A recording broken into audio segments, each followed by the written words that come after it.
What's up, people? Yeah, what's up? Went to go see Thor in 3D. You can see how well my life is going now. I go to see Thor, and then I went out drinking, and then I went out partying, and then I went to go see Thor. Thor. Big fan of the Thor. I was hoping Thanos would show up. No, Thanos, there I go again, talking about Thanos. You thought I didn't blink before I had these glasses on? Something about 3D. Every movie is now being done in 3D. It kind of takes away from the whole concept. It used to be something special. It used to be something that you would look forward to. It'd be something that you didn't feel bad about paying more for. Now you have to pay more for every movie you go to. Sometimes it's the only thing playing. What's up, girl? Yeah.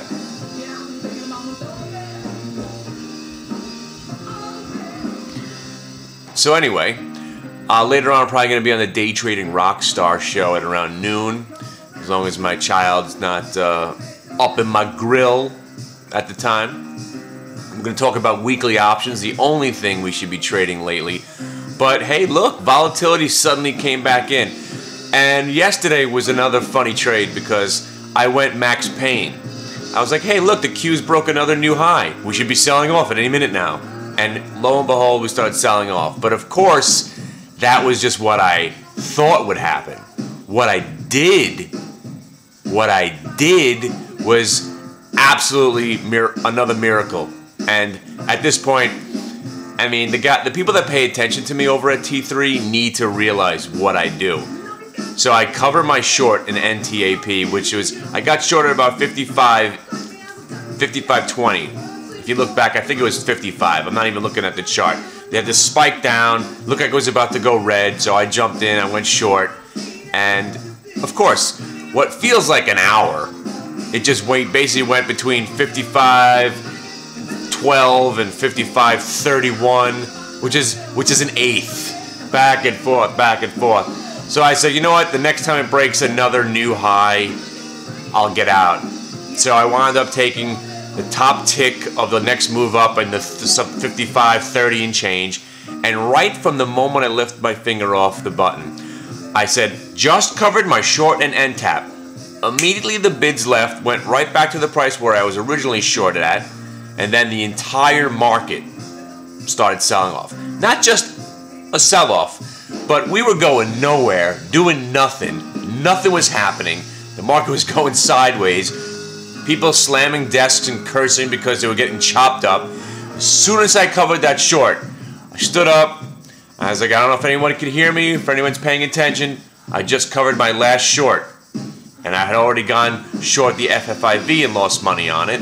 And somehow I lost money on shorting MCP, which is having its 7-point down day, but I managed to get in there and lose money on that trade also. So then after the end tap trade, I was 0 for 3 on my shorting. I had given up. So I was like, I'm giving up. My last trade, I just lost on 3 trades in a row, short. The market should start going down any second. And just like I had the power, and the funny thing is, when I once did this, I did a video, and my favorite was that's irresponsible. That's my favorite comment of them all. It's irresponsible for you to suggest that the market revolves around what you're doing. All right, now, when does it become a fascinating phenomena?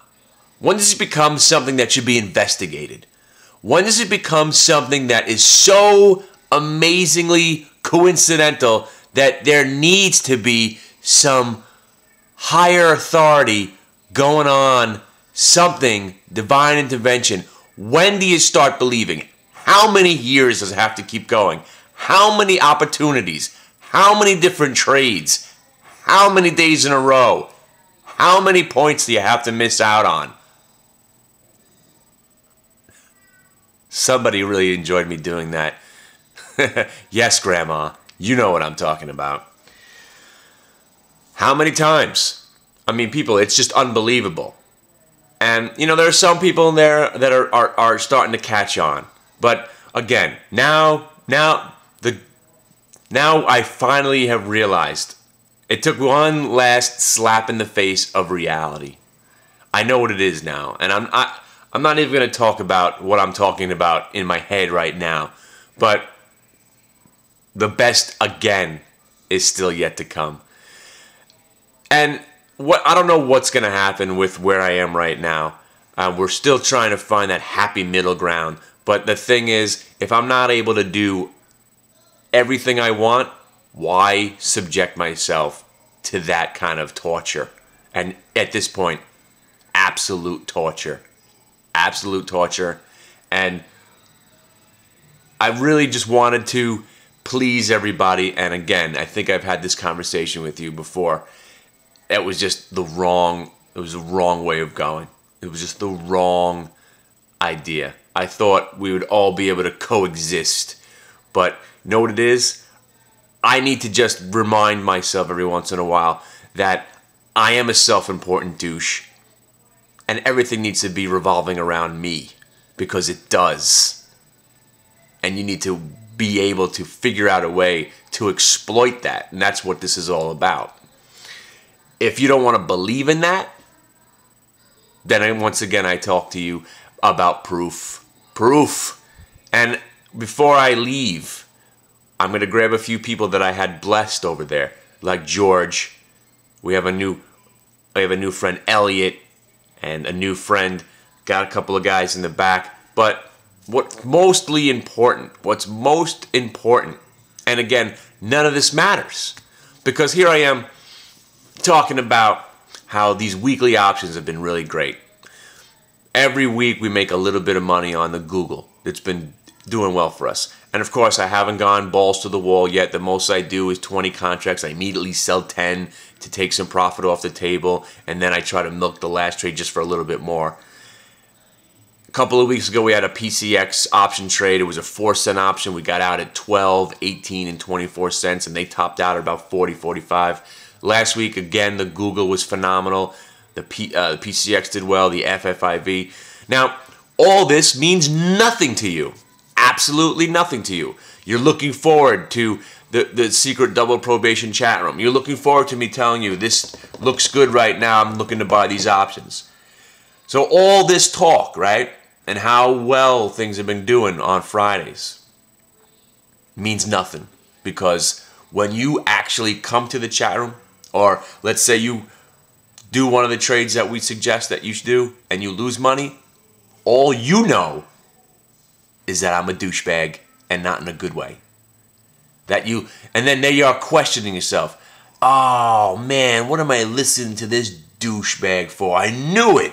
The first time I listened to him, he'd probably give us a loser. And that could happen. There's a good chance of that happening. Because with these options, realize that sometimes we're playing these options with 3 hours left in the day till expiration. So either you're going to hit or you're losing all your money. So if that's the one that you choose, because I do 7, 8, sometimes 10 or 15 of them during the day. And if one hits, it makes up for 6 or 7 that you lost money on. And if one hits big, you're making enough where you just trumped all the losers for the last month or so. All right. But right now, the market is perfect. We are volatile. There seems to be a lot of confusion. We're breaking highs, yet we're not going anywhere. Every sell-off is bought. Every rally has been sold into. The sideways market continues. So if we get that volatility tomorrow, you look for stocks that are near or at strike prices early in the day, hoping that they get to those prices. And then obviously we look for stocks that are going to break through those strike prices and try to find some options that are pretty cheap so we can make some crazy percentage gains on it. Again, we're not talking about stupid ass money here, but the percentage gains are mind-blowing because you're talking about a single would be a double of your money. A home run here, we're talking about 10 times your money. And then we're not laying out a lot of money because obviously this is a zero-sum kind of thing. Either you're going to make something or you're going to probably lose it all. So you don't want to go balls to the wall with your putting out lots of cash. Now, getting back to what the future holds for all of us. All the people that need a place to trade, we're gonna go through it. And what I could take this as is an experience. I wanted to learn more about what the T3 company does, how they run their business, what it looks like from the inside. I think Gordon Gekko said something about the best way to learn about a company or buy enough of the stock to get inside to see if they're cooking the books, or whatever the case may be. Or maybe it wasn't even Gordon Gekko that said that. But the best way to see a company and how they're run is to actually work there and see how it's run. So, and that's all I'm going to say.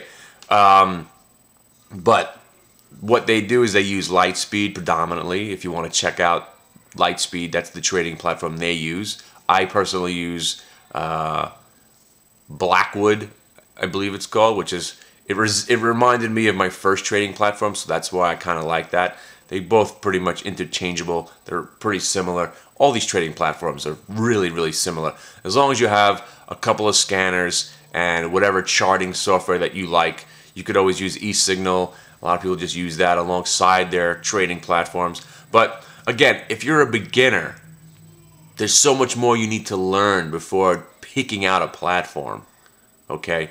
And again, sometimes the way I look at it is less is more. You don't need 500 screens, first of all, because you can't possibly follow all that stuff. It makes you feel good that you're looking like you're at NASA, you're at the command center for some rocket launch. You can only follow so much at the same time. So all that is just frills and noise and confusion. You understand? So, and now I'm looking at another company to see what they have to offer, because basically you don't want to join a broker-dealer, because that's the way the industry has gone right now. The simplest thing to do is have enough money to open up a retail account where you're not beholden to anybody. The only reason you want to open up an account at a broker-dealer is that you could put up a small amount of money and get to play with a larger amount of money. But if you have that amount of money and you're trading small, you don't need that buying power. It's just going to get you in trouble. And you don't need to have the rules and regulations put forth by a broker-dealer. So you go to Thinkorswim, open up an account. Now there's all these new rules and regulations about how many round trips you make depending on how much money you have in your account. So you have to investigate that, and it depends on how you feel and what you're comfortable with. You know, if you have $2,000 and you want to be a day trader, there's a good shot you shouldn't be doing that. Even on $10,000. If this is your only $10,000 and you want to get started, my suggestion is, as much as paper trading, in my opinion, you don't get the same emotion involved, because deep down inside you know that that's not real money. So you're not going to act the same. But what you should do is practice acting the same with 100 shares. Or open up an account and trade just 100 shares. The commissions are going to kill you at first, but you got to get the feel for what it's like to really get your trade executed, to really have money on the line. So there is paper trading aspect to all this. But most importantly is, if you open up an Options Express account and we do it together, I make $100 and you make $100. So we got to look into that. So again, I only made one phone call this week, because most of the time this week, except for me going to see Thur, most of the time there was just some really annoying stuff going on this week. But again, I'm going to get to everybody, and then we'll take it day by day. Step by step, we'll all come together, because this is it. This is it. This is it. All right, kid. See you guys later on. And remember, I'll send a few guys out. And there's this, the chat room I've been talking about, it's so, you know where it is already if you think about it. Think about it.